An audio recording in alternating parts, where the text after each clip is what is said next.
What is going on, guys? Jason Burke here, Styles Clash for Life, coming at you on YouTube, and today I've got some football focus. The Pittsburgh Steelers are still wheeling and dealing, just as I finished up a video about their cornerback room. I've been doing kind of off-season different position groups, talking about which positions still need work, things that are still done, looking at the depth chart, kind of comparing last year's groups to this year's groups. So far, I have done the inside linebacker room and the cornerback room. Of course, a week or so after I finish the cornerback room video, they make another move. But go check out those videos on my inside linebackers and cornerbacks, comparing this year's depth chart and kind of the order of things to last year's and how have we improved and what do we still need to fix. That being said, Pittsburgh is still fixing things. As I've talked about on this channel many times in my off-season Steeler videos, the two biggest holes for the Steelers were still the slot cornerback, the CB3 on this team, and the wide receiver number 2, the second outside guy next to Pickens. Pittsburgh had those two starting spots they still needed to fill, and those are the only two spots that I feel are a weakness on this team. One of those two has just been filled. Pittsburgh goes out and brings back Cam Sutton after 1 year away. Cam Sutton, the ex-Steeler, is now back in Pittsburgh. He signed yesterday to a 1 year vet minimum deal. I think it's like 1.2 or 1.3 million. Veteran minimum deal. Cam Sutton is back in Pittsburgh.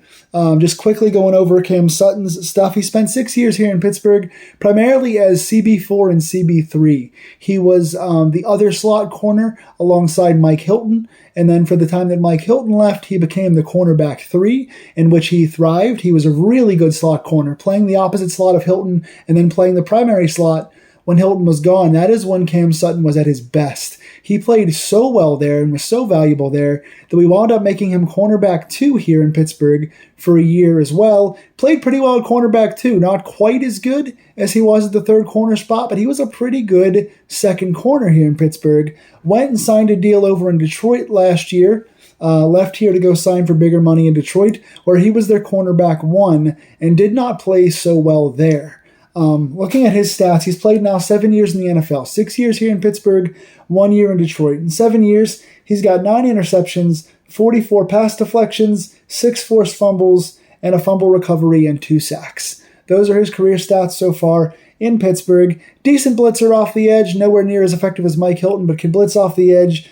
Decent tackler, can hit a little bit, and really primarily is a physical slot corner who shines there. Again, people in Detroit are looking at him going, this guy's a mess, he's not good, he's overrated, we let him go after 1 season. That's because they had him playing cornerback 1. Cam Sutton is not a cornerback 1. He is a solid cornerback 2 and a very good cornerback 3, which is where he's coming to play here in Pittsburgh again. So yeah, he's a slot guy that can play outside when necessary, but being the cornerback 1 is not for Cam Sutton. He failed in that role in Detroit, hence why he was gone. So he's back here now in Pittsburgh to play in his natural spot. Not only is he not an outside guy, but he's now going to thrive as the third corner on this roster. You look now at the Steelers' cornerback roster, and it looks really good. Again, the positives to this move. Cam Sutton was a very good, probably one of the best cornerback 3s, primary slots in the entire league. Now he's back. He also has played here for 6 years, so he knows this position. He's back at his natural spot, and he knows our system here in Pittsburgh. Played for this defense successfully for many years. And veteran minimum. We were able to fill one of our 2 biggest holes. Wide receiver 2, cornerback 3. We were able to fill our 1A or 1B biggest hole on this team with a guy who's done it here before successfully, been in the league for a long time, made plays at a high level before. For a vet minimum, we signed this guy for what, $1.2 or $1.3 million. Now for the lowest possible salary, you get a veteran that knows our system that is filling a massive hole. There's nothing you can look at that but as a win. Obviously, again, in Detroit it didn't work out. He wasn't a cornerback 1, but he's not going to be asked to do that here. The other negative, besides the whole CB1 not working in Detroit, is that he's got a pending case on him. There are some legalities the NFL's looking into. He's got a potential domestic violence case. I don't know the ins and outs of this case. I'm not a lawyer. I'm not here to litigate his situation. Obviously, life is more important than football, and obviously if he did hurt his partner, he deserves to be punished for that. I'm not going to try to absolve him because he plays football well. Real life, again, more important than football. But I don't know the ins and outs. I don't know what he's guilty of and what he's not guilty of. So I'm not going to litigate that. That being said, the NFL is looking into it. If he does get punished, there will be like a 4 to 6 game suspension kind of thing going on, as there usually is with the NFL. We'll deal with that when it comes. Right now, what I know is, again, we took our first or second biggest hole on this team and filled it with a guy that knows the system and plays CB3 very, very well. So you can't look at this from a football standpoint as anything but a major, major victory, because now our cornerback roster is looking very good. Adding this guy in makes everything a lot easier. Now all of a sudden you've got JPJ and the newly acquired Dante Jackson on the outside with Cam Sutton as your third guy on the inside. Now your backups are guys like Corey Trice and Darius Rush. Now you've got 3 guys you can really trust as big physical guys starting, and you've got guys like Trice, Rush, Ryan Watts, guys like that, Beanie Bishop, young athletic guys on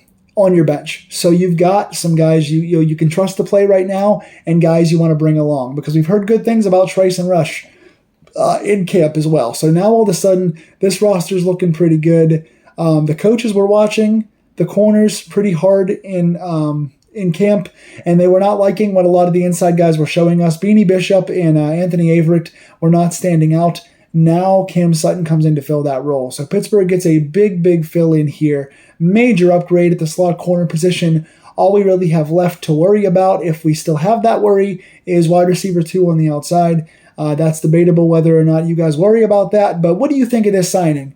Do you take the legalities kind of more into it? Do you think he's washed up now after the 1 year outside in Detroit?